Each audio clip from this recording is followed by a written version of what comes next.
Story time with Squashbox. Story time with Squashbox. Story time with Squashbox. Story time with Squashbox. Hello everybody and welcome to Squashbox Storytime. Once upon a time there was a phoenix, and this phoenix's name was Barbara. Now Barbara the Phoenix, she lived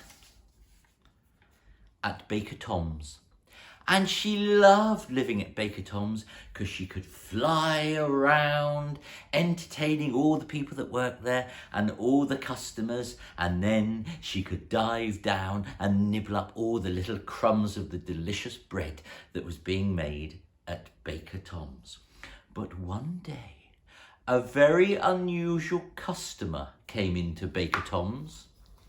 This customer was a bunny. A little bunny hopped in, and the little bunny said, "Hello, my name is Scarface. I am Scarface the bunny, and I am an evil bunny, and I am going to rob your shop. Yes, hands up everybody. I am robbing Baker Tom's." And at this, all the staff of Baker Tom's were terrified. They put their hands up, and one of them shouted, "I wish I was a little bit taller." Because he knew that if he was only a little bit taller, he would be able to do something about the evil bunny Scarface who was robbing the shop.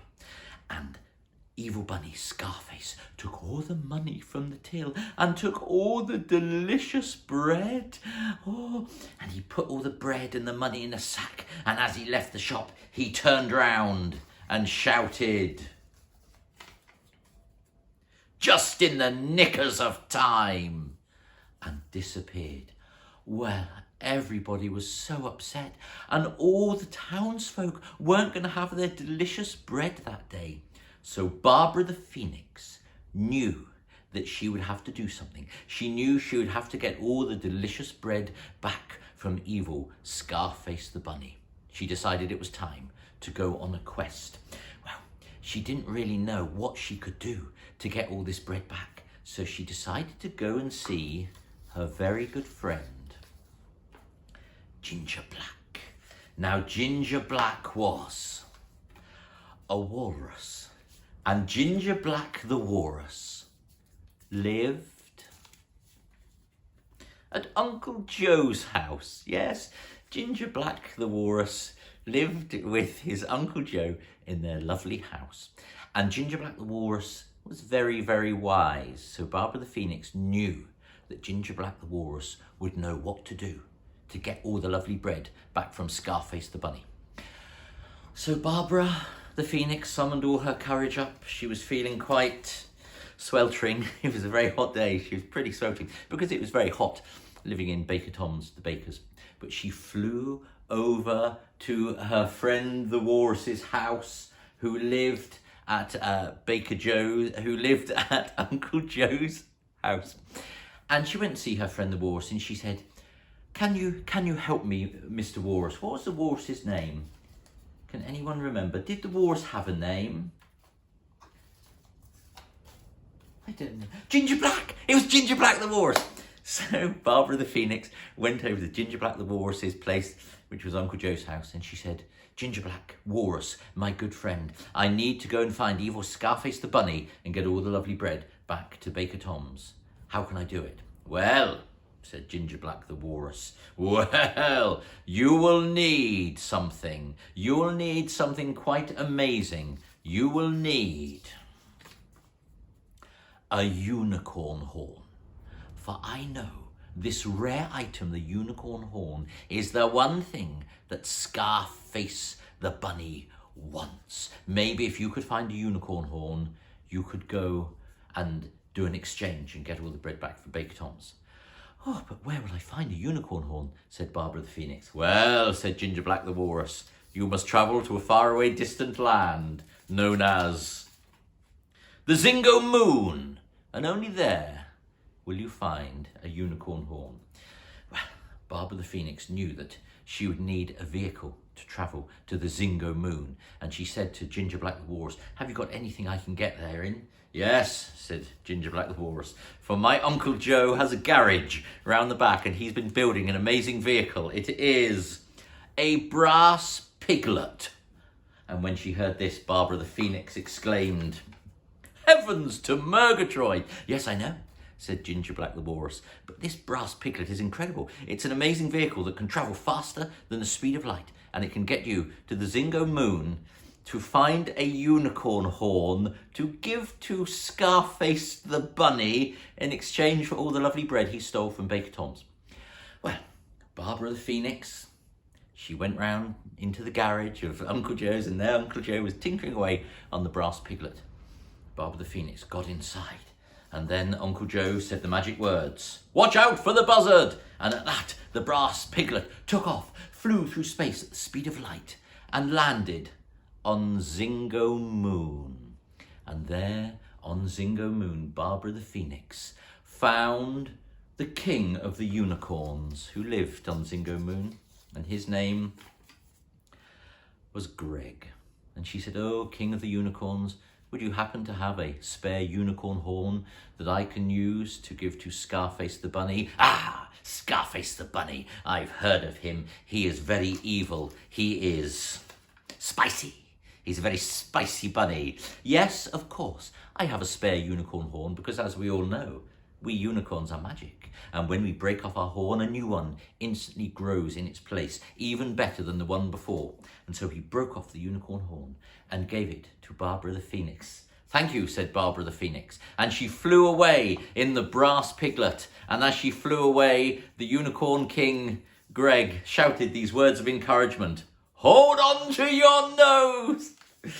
And so Barbara the Phoenix landed in the brass piglet back outside Baker Tom's, and she knew that she should go and find Scarface the evil rabbit. Well, she went to Scarface's lair, which was in the Mariana Trench. Yes, deep, deep at the bottom of the ocean. But luckily, Barbara the Phoenix was a very good swimmer. She swam down to the Mariana Trench, and there she saw the lair of Scarface the bunny. She knocked on the door. What's the password? Said Scarface the bunny. What could it be? Thought Barbara. She racked her brains, and then she gave it a go. Never in a million years, she shouted. That's right, said Scarface the bunny. I've no idea how you knew my password, but enter. Enter if you dare. Well, Barbara the Phoenix entered the lair of Scarface the bunny. Oh, she was feeling humble. She was very humble to have made it that far. And there, in front of her, sat Scarface, the evil bunny. Oh, he was even worse than she remembered. He was sleepy. He was feeling a little bit sleepy because he'd been stealing so many things. He was sat there on his throne, sleepily admiring all the things that he'd stolen. And there, Barbara the Phoenix saw the bag full of lovely Baker Tom's bread and all the money. She said, I've come to get back all the things you've stolen from Baker Tom's. And at this, Scarface the bunny tossed back his head and cackled, ah, my gosh, it stinks. You're so rude, said Barbara the Phoenix. You're so rude, but look, I have something here that you might want. And she pulled out the magical unicorn horn. And at this, Scarface the bunny, he could not believe his eyes. And he said, I want it, I want it. Yes, said Barbara the Phoenix, you can have it, but only if you give me all the things you've stolen in return. All the things you've stolen from everyone else as well. And you must promise not to be so bad again. Do you agree? Well, said Scarface the bunny, I've got one thing to say to you. Fire the cannon, Captain! Oh no, it was a trap! And suddenly cannons began firing at poor old Barbara the Phoenix. But luckily, there, suddenly, bursting into the lair, came Ginger Black the Walrus, flying the brass piglet. And he picked up Barbara the Phoenix, and they, dodging the cannonballs all around them, they picked up all the bread from Baker Tom's and all the other things that Scarface the bunny had stolen. And as they left, they said, Geronimo! and they flew back out of the Mariana Trench, leaving Scarface the Bunny cursing them in his crumbling kingdom as the cannonballs flew around him. If only he'd been nice and accepted the offer and taken the unicorn horn, they could have all lived in peace. Well, as it was, Barbara the Phoenix and Ginger Black the Walrus landed outside Baker Tom's. All the townsfolk were so pleased to see them. They gave back all the things that evil Scarface the Bunny had stolen. And as Barbara the Phoenix flew back into Baker Tom's and flew around, she thought how happy she was to have saved the day. And as she looked at all the happy people of Baker Tom's, she said to herself, "What's that smell?" And it was, of course, the beautiful fresh bread baking. And that is the end of Squashbox Storytime. Goodbye, everybody. Goodbye. Storytime with Squashbox. Storytime with Squashbox. Storytime with Squashbox. Storytime with Squashbox.